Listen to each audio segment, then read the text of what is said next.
It's official!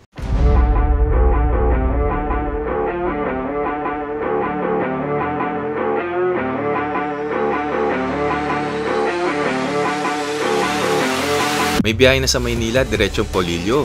Tara, sama ka para malaman natin ang detalye ng Raymond Transportation, nag-iisang bus company na nag-offer ng biyaheng Manila-Polillo.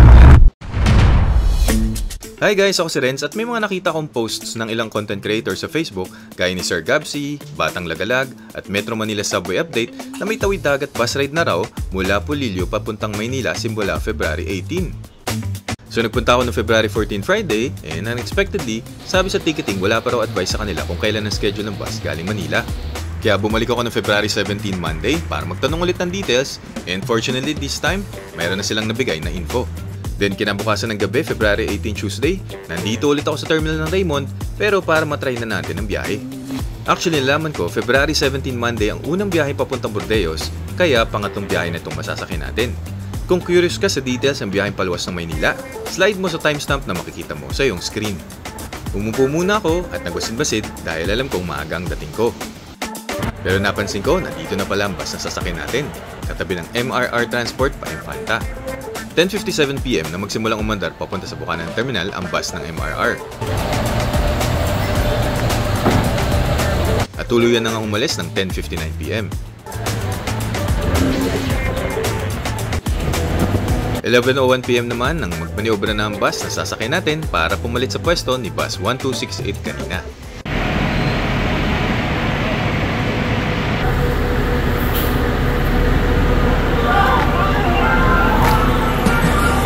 Ito ang ride natin for today's video, ang Tsongtong bus with body number 8918 ng Raymond Transportation. 2x3 seat configuration, air-conditioned at may ample legroom. Keep in mind na walang CR ang bus.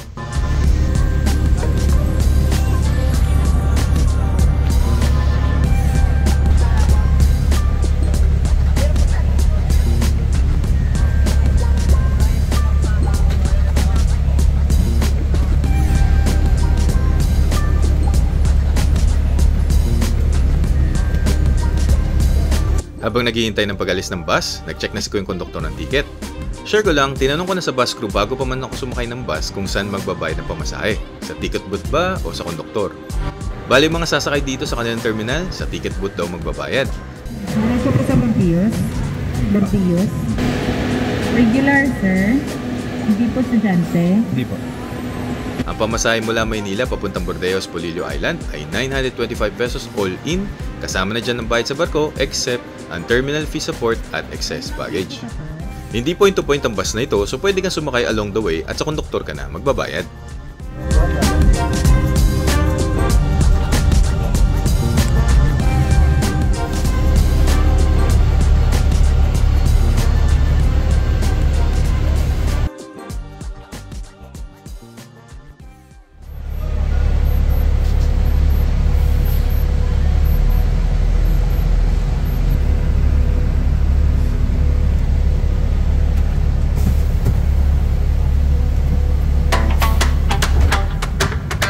(12:06 AM nang malis sa terminal ng bus. Ang schedule ng Raymond papuntang Burdeos, Polillo Island mula Maynila ay 12 midnight lamang.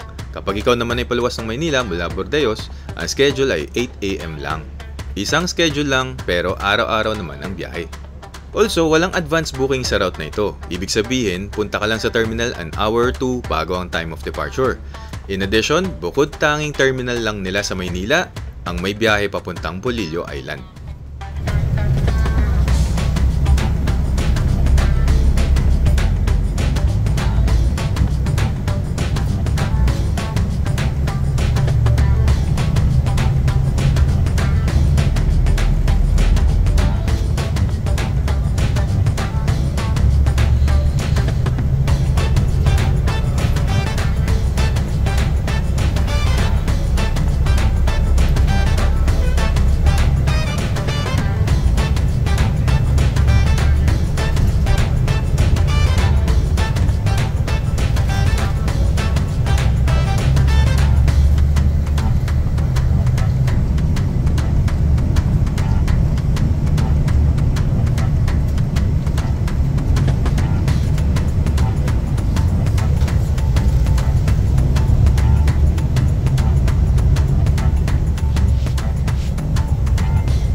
Nandito na tayo sa Cainta, ang unang bayan ng Rizal Province na madadaanan natin.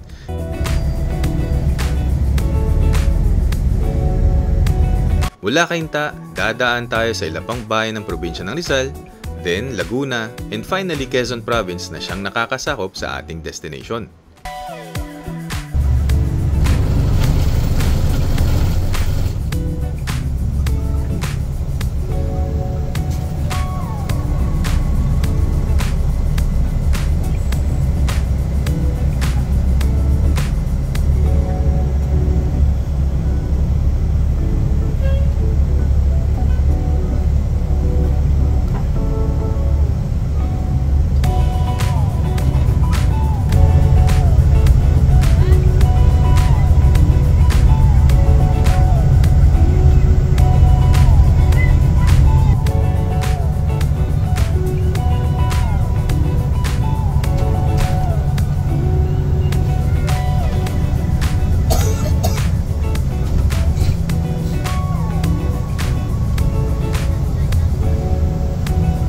Welcome to Antipolo City ng Rizal Province. Nandito na tayo sa tapat ng Shopwise pagkalipas ng 54 minutes na biyahe.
Nandito na tayo sa junction sa Sagbat, Morong Rizal.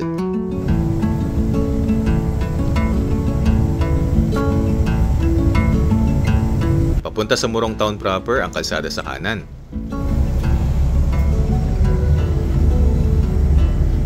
Kumaliwa tayo sa Manila East Road dahil papunta tayo sa sunod na bayan ng Baras.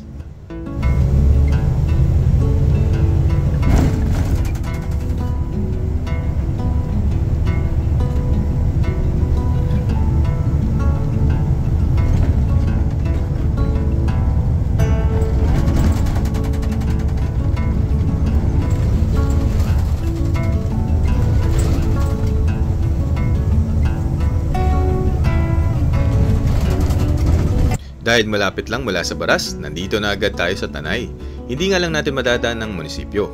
Ang pamasahe papunta dito mula Maynila ay 110 pesos.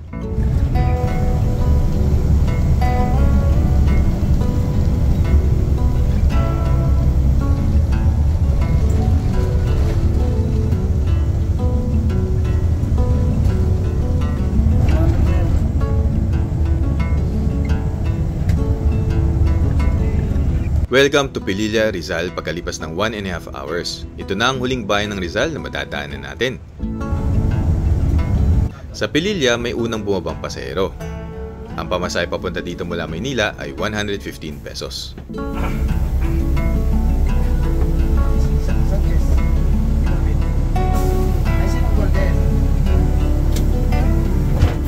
After few minutes, nandito na tayo sa junction kung saan kapag diniretso mo, papunta sa bayan ng Halahala. Kumaliwa ang bus dahil papunta tayo sa susunod na bayan ng Mabitak.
Ito yung junction kung saan kapag diniretso mo papunta sa bayan ng Siniloan.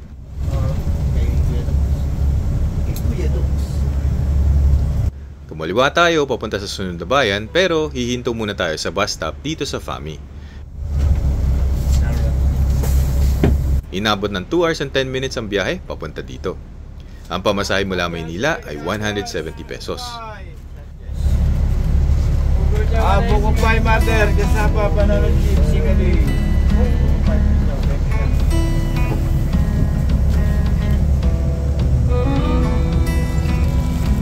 After 5 minutes, nagpatuloy na rin ang bus sa biyahe.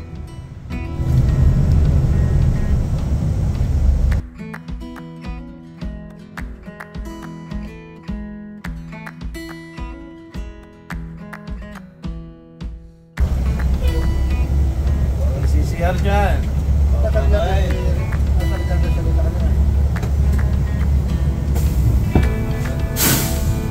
Biglang gumilid ang bus sa kanan on the way to Real. May meal stop ang biyahe na ito. Tara, kain!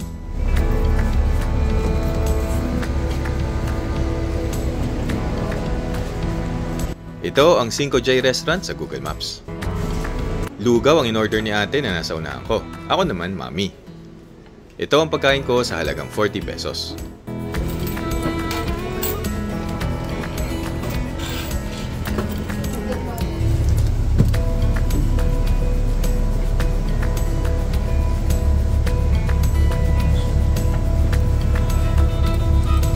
After 25 minutes, nagpatuloy na rin naman ang bus sa biyahe.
Nandito na tayo sa Real, ang unang bayan ng Quezon na madadaanan natin.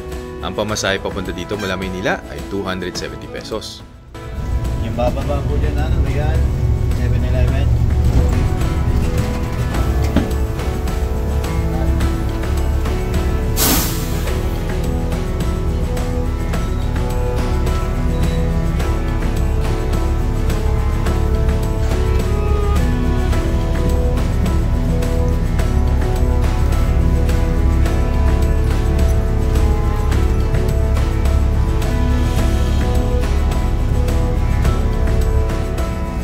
Kumana ng bus sa kanto kung nasa ng QCRB Real Branch dahil papunta na tayo ng port. Walang pangalan kasi ang kalsada na ito sa Google Maps.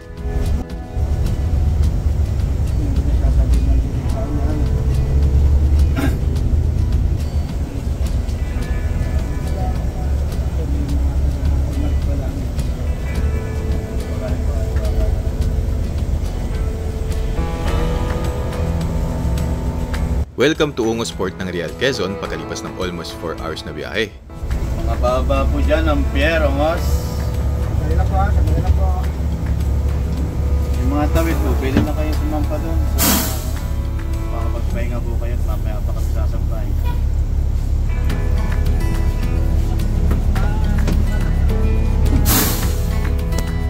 Kung mga papunod, pwede na po Wala nang ticket-ticket ko yan. Basta po yung ticket ko, ipakita nyo lang sa... Ito po, no? Yung barko. Star Horse. Star Horse ang Roro na sasakyan natin, sabi ng kuya. Welcome aboard, MV Virgen de Peñafrancia. Hindi ko nga lang nakita kung anong number ng barko na ito. Ito po yung sasampa ng Raymond, no? Papasulatin ka lang sa passenger manifest, then pwede na umakyat.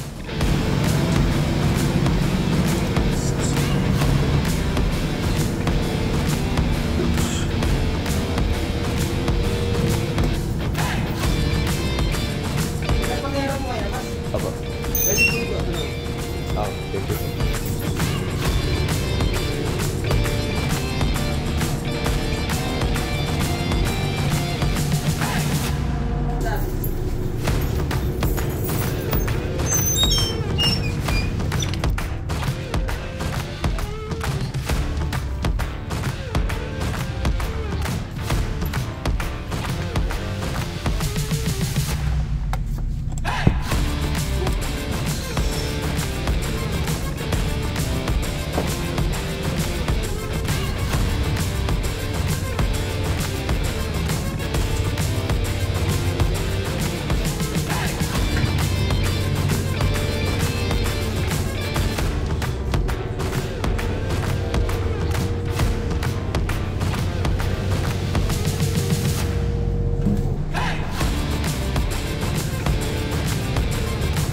Dito ako sa air condition matutulog.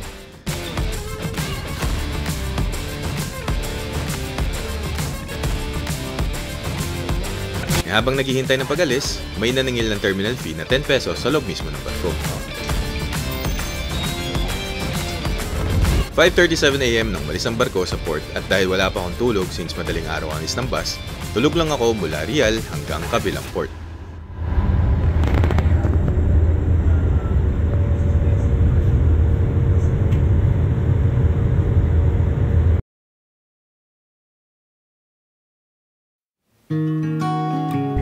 Good morning! Nagising ako ng 8:03 AM.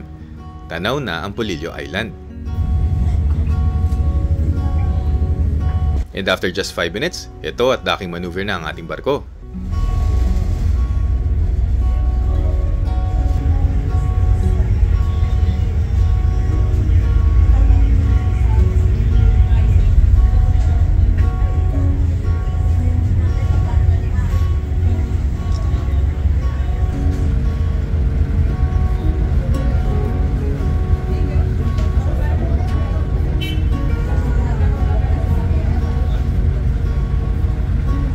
Nandito na tayo sa Polillo Port pagkalipas ng 2 hours and 7 minutes na biyahe mula Rial. Ang bus natin ang uling sumampa kaya siya ang unang bababang rolling cargo. Kaya kailangan ko na rin bumaba.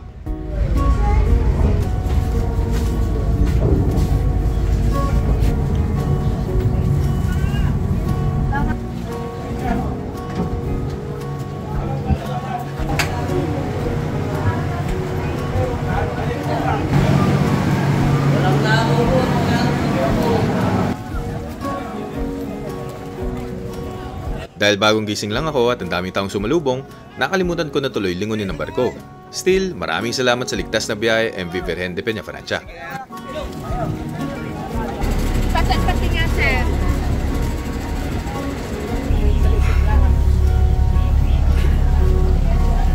Nakaalis ang bus sa port ng 8:23 AM.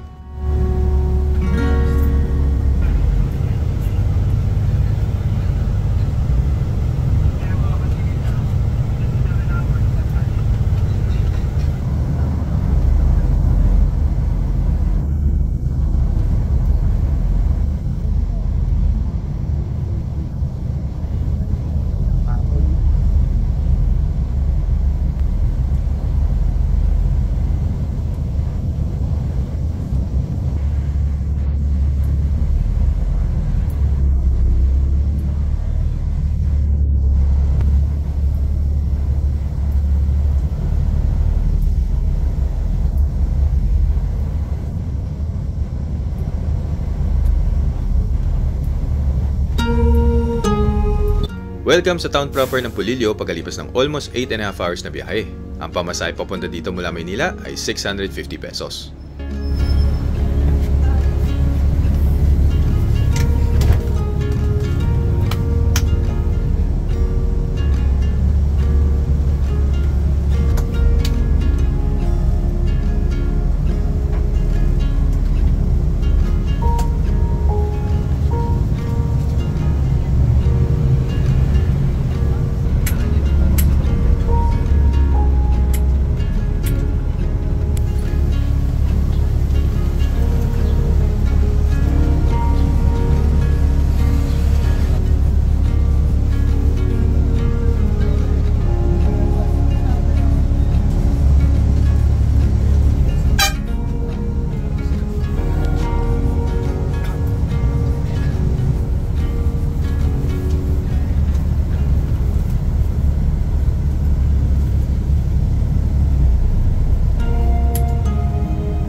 Ay, morning po.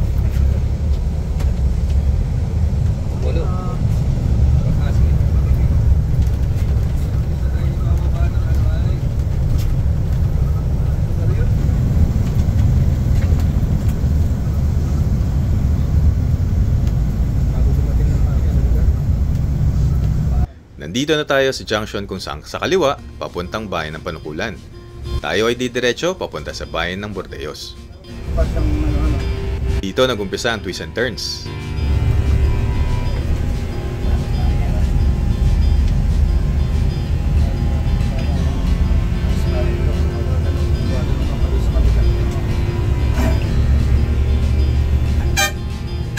At dahil makitid ang kalsada, bumubusi na si Kuya yung driver bawat kurba para hindi mabibigla ang kasalubong.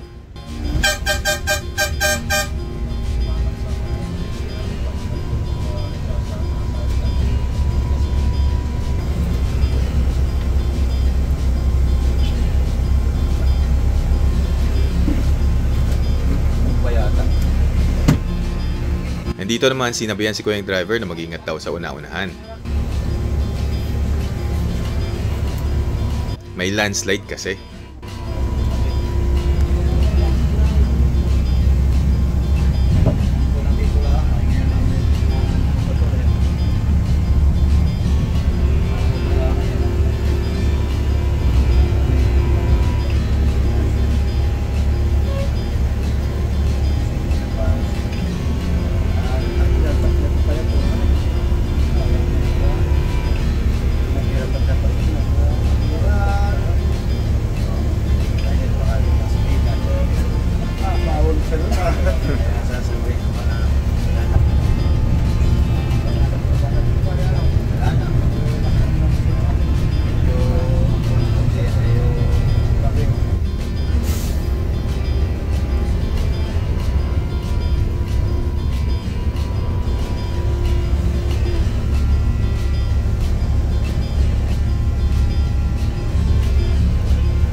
Bago pa dumating ng port, dito na bumaba ang natitirang mga pasero maliban sa akin. Alak ka na eh. Maraming gagalasin din yan.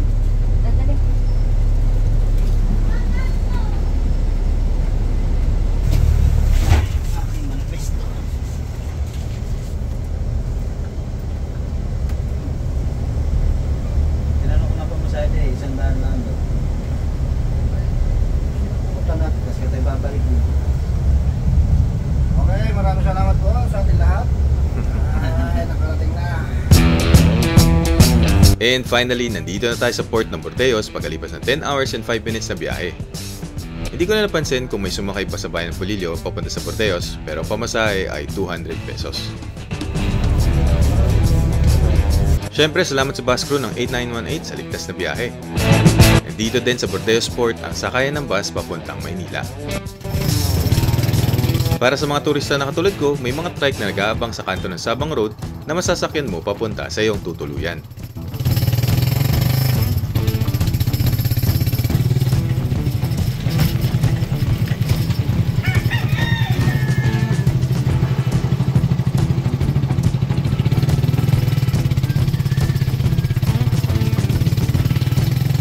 ₱40 ang pamasahe mula sa port hanggang sa Queen Margaret Hotel na nakita ko lang sa Google Maps bago pa man ako sumakay ng Raymond.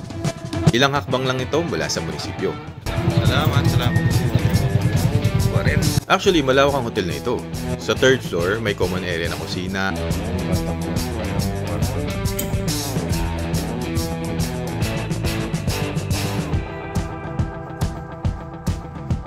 sala at dining area. May 3 rooms dito sa 3rd floor, may ibang rooms din sa 4th floor pero hindi ko na nakita. 2K per night ang premium room na ito na may aircon at sariling CR.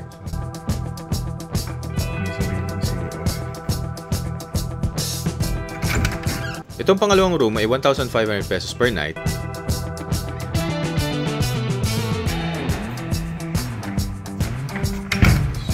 At ang pangatlo naman ay 1,000 per night. Siguro 1,000.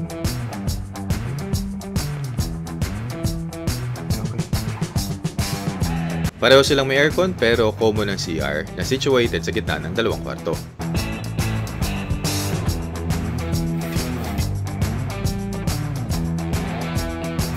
So syempre 1K per night yung pinili ko, hindi lang daw natanggal ni ate yung extra bed.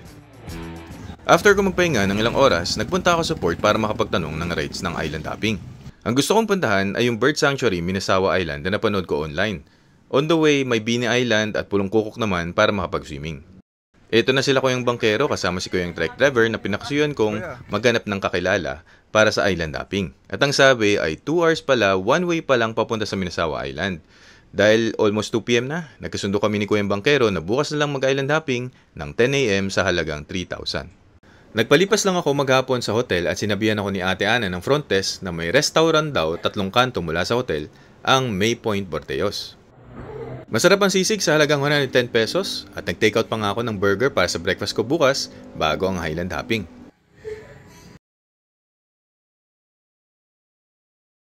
Morning!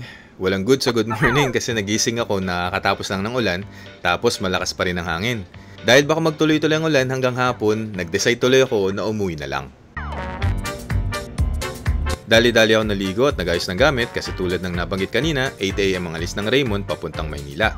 Nagsabi na lang tuloy ako kay Ate Ana na kapag dumaan si Kuya nakausap ko tungkol sa island hopping, umuwi na lang ako dahil mukhang uulan lang maghapon.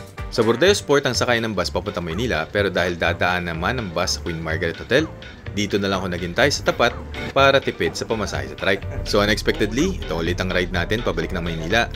For the benefit ng mga taga Polillo Island, share ko rin ang ilang detalye ng biyahe papuntang Maynila. Nagsingil agad si Kuya Konduktor, ₱925 ang pamasahe mula Bordeos papuntang Sampaloc, Maynila. Kasama na dyan ang bayad sa barko except terminal fee at excess baggage. Cash ang payment method at sa bus ka na magbabayad.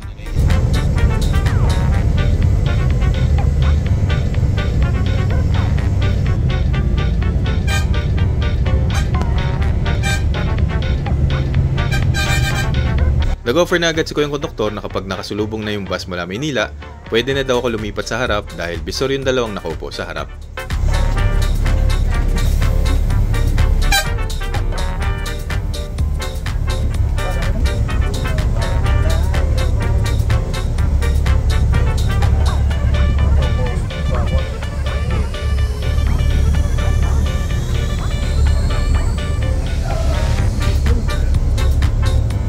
Ang hula ko ay umalis ang bus sa port ng Bordeos ng 8 AM. Dumating naman tayo sa Polillo Port ng 9:15 AM dahil ang sked ng barko ay 10 AM.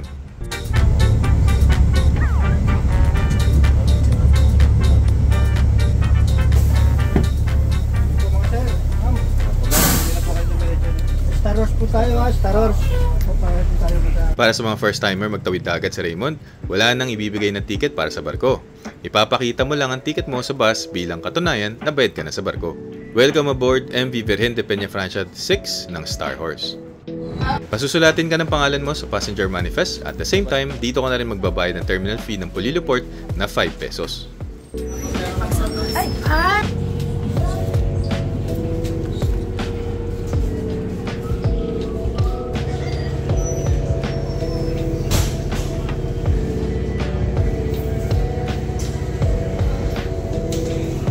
Umalis ang barko ng 10:02 AM sa port ng Polillo.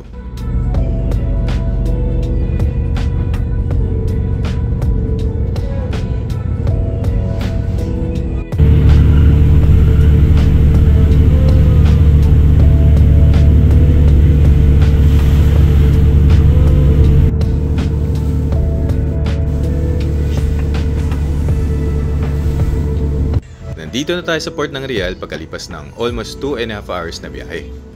Ang pamasahe papunta dito mula Bordeos ay 425 pesos. Nakababa ang mga pasahero after around 5 minutes.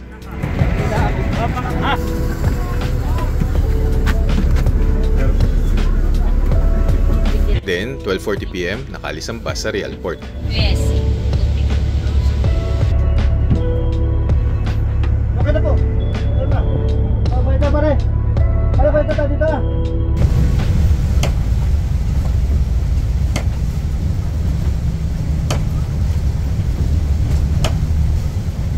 Katulad ng biyahe papunta ng Bordeos, dito rin sa 5J Restaurant ang meal stop kapag papunta ng Maynila.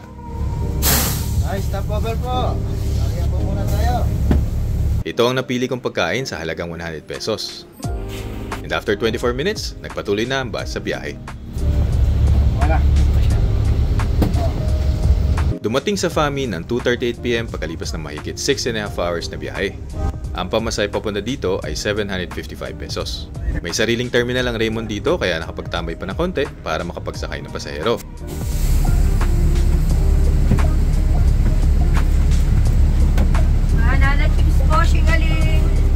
Umalis ang bus sa terminal nila sa FAMI after almost 10 minutes.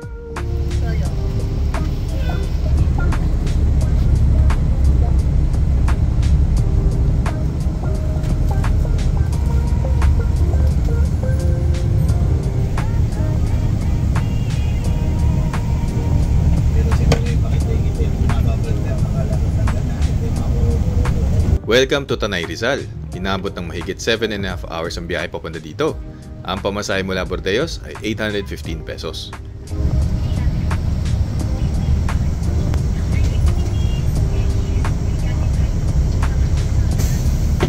Nandito na tayo sa unloading area sa Sagbat Crossing sa Morong Rizal pagkalipas ng almost 8 hours na biyahe. Ang pamasahe papunta dito mula Bordeos ay 835 pesos.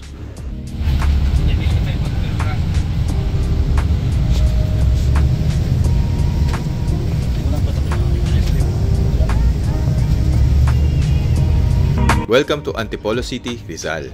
Almost 8.5 hours ang biyahe papunta dito. Ang pamasahe mula Bordeos ay 865 pesos.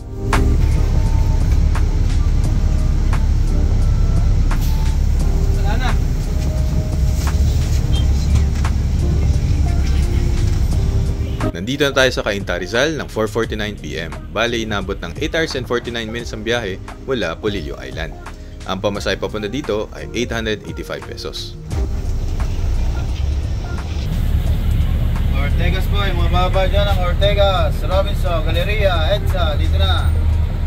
Para naman sa papunta ng EDSA, dito ang babaan sa tapat ng Robinson's Galleria. Inabot ng almost 9.5 hours ang biyahe at ang pamasahe papunta dito ay 900 pesos. And finally, nandito na tayo sa terminal ng Raymond sa Legarda after 10 hours and 33 minutes na biyahe. Again, dito ang sakay ng Raymond sa Sampaloc, Maynila, situated along Legarda Street, corner Santa Teresita Street. Kuya, maraming salamat. Salamat po. Kuya, salamat. Sana nakatulong ang video. See you on the next one.